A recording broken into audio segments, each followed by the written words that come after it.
Welcome back to my channel. আজকের পর্বে তোমাদের সাথে পনির দিয়ে দারুণ মজার একটি পরোটা বানিয়ে দেখাবো। আর এই পরোটাগুলো সকালের ব্রেকফাস্টে বা রাত্রে ডিনারে খুব সুন্দর রাখা যাবে। তো প্রথমে আমি পনিরটা ফ্রাই করে নিচ্ছি। 2 থেকে 3 চামচ দিচ্ছি সর্ষের তেল। এরপর দিচ্ছি একটি কুচি করা পেঁয়াজটাকে খুব মিহি করে কুচিয়ে নিয়েছি। এই পর্যায়ে তোমরা রিফাইন্ড অয়েল দিয়ে পনিরটা ভেজে নিতে পারো, তাতে কোনো অসুবিধা হবে না। এবার আমি অর্ধেকটা পনির নিয়েছি, পনিরটাকে গ্রেট করে পেঁয়াজের ভেতরে দিয়ে দিচ্ছি।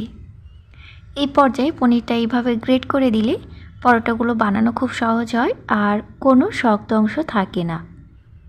এবার দিচ্ছি খুব সামান্য পরিমাণে জিরা গুঁড়ো, একেবারে সামান্য পরিমাণে দিচ্ছি লাল লঙ্কার গুঁড়ো, স্বাদ মতো লবণ। এই পর্যায়ে তোমরা কাঁচা লঙ্কা ব্যবহার করতে পারো, তাতে স্বাদের কোনো পরিবর্তন এখানে হবে না। তো পনিরটাকে হালকা আঁচে ফ্রাই করে নিচ্ছি, খুব বেশি এখানে ফ্রাই করব না। এখানে নিয়েছি 1.5 কাপ আটা। আজকের পরোটা আটা দিয়ে তৈরি করব। আমার পরোটার রেসিপিগুলো তোমরা একটু লক্ষ্য করলে দেখতে পাবে আমি বেশিরভাগ পরোটাই আটা এবং ময়দা দিয়ে তৈরি করে থাকি।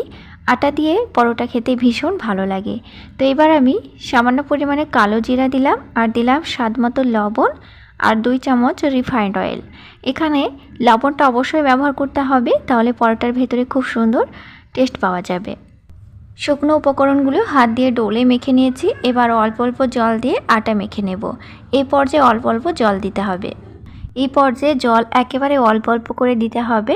আমরা ঠিক রুটির জন্য যেভাবে ডোটা মেখে থাকি ঠিক সেইভাবেই মেখে নিতে হবে।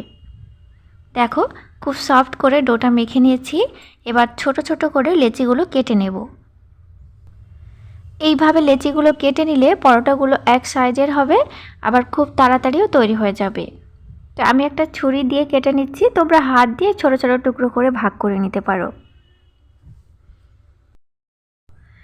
এবার শুকনো ময়দা ছড়িয়ে রুটির মতো করে পরোটাগুলো বেলে নিচ্ছি। বেশ বড় সাইজ করে এখানে বেলে নিতে হবে। আমি লেচিগুলো বেশ মোটা সাইজ করে করেছি, এই পরোটাগুলো একটু মোটা হবে। রুটিটা পাতলা করে বেলে নিয়েছি। এবার রুটির মাঝখানে দিয়ে দিচ্ছি পনিরের পুর। পনিরের পুর এই পর্যায়ে ঠান্ডা করে নিতে হবে, নইলে রুটিগুলো আবার ফেটে যাবে। এবার চারিদিক দিয়ে লাগিয়ে দিচ্ছি খুব সামান্য পরিমাণে জল। এখানে একেবারে নর্মাল জল আছে। এইভাবে চারিদিকে জলটা লাগিয়ে দিলে পরোটাগুলো ফাটবে না, সাথে পনিরের পুরটা খুব সুন্দরভাবে ভেতরে থেকে যাবে। তো কিভাবে পরোটাগুলো তৈরি করছি দেখে নাও। 2 দিক থেকে আমি রুটিটা নিয়ে চেপে দিলাম। এবার 2 মাথা দিয়ে ঠিক এইভাবে চেপে দেব। হালকা হাতে বেলুন দিয়ে একটু চেপে দেব, তাহলে খুব সুন্দরভাবে লেগে যাবে। আমার সকল বন্ধুদের উদ্দেশ্যে বলছি, যে সকল বন্ধুরা এখনও আমার চ্যানেলটি সাবস্ক্রাইব করোনি তাদের কাছে অনুরোধ রইল চ্যানেলটি সাবস্ক্রাইব করে দিয়ে পাশের বেল আইকনটি অবশ্যই প্রেস করে রাখবে। তো ফ্রেন্ডস দেখো, সব পরোটাগুলো আমি ঠিক এইভাবে তৈরি করে নিয়েছি আর সবগুলো একই সাইজের তৈরি করেছি। চলো এবার পরোটাগুলো ভাজতে হবে। এই পরোটাগুলো তোমরা শুধু ময়দা দিয়ে বানিয়ে নিতে পারো, আবার আটা ময়দা দুটো একসঙ্গে মিক্সড করেও বানিয়ে নিতে পারো। এবার আমি 1 চামচ পরিমাণে ফ্রাই প্যানে তেল দিলাম। এরপর দিলাম বানিয়ে রাখা একটি পরোটা। এরপর পরোটার উপরে দেব আর 1 চামচ তেল। এখানে খুব অল্প তেলে পরোটাগুলো আমি ভাজবো।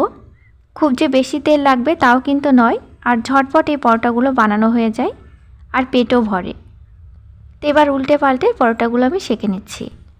এই পরোটাগুলো ব্রেকফাস্টে খুব সুন্দর রাখা যাবে, রাতের ডিনারে খুব সুন্দর রাখা যাবে, আবার টিফিনে খুব সুন্দর দেওয়া যাবে।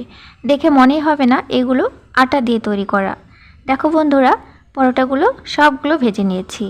দেখতে পাচ্ছ কত সুন্দর লাগছে, আর এই পরোটাগুলো ভীষণ সফট হয়ে থাকে। ভেতরে পনিরের পুর, একটা পরোটা থেকেও পনিরের পুরটা ফেটে বেরিয়ে যায়নি। তো এইভাবে তোমরা বাড়িতে অবশ্যই পনির দিয়ে পরোটা বানিয়ে নিতে পারো। আর আমার ভিডিওটি কেমন লেগেছে সেটাও আমাকে কমেন্ট করে জানিও। তোমাদের মাঝে আবারও ফিরে আসবো নেক্সট ভিডিওতে। Thank you.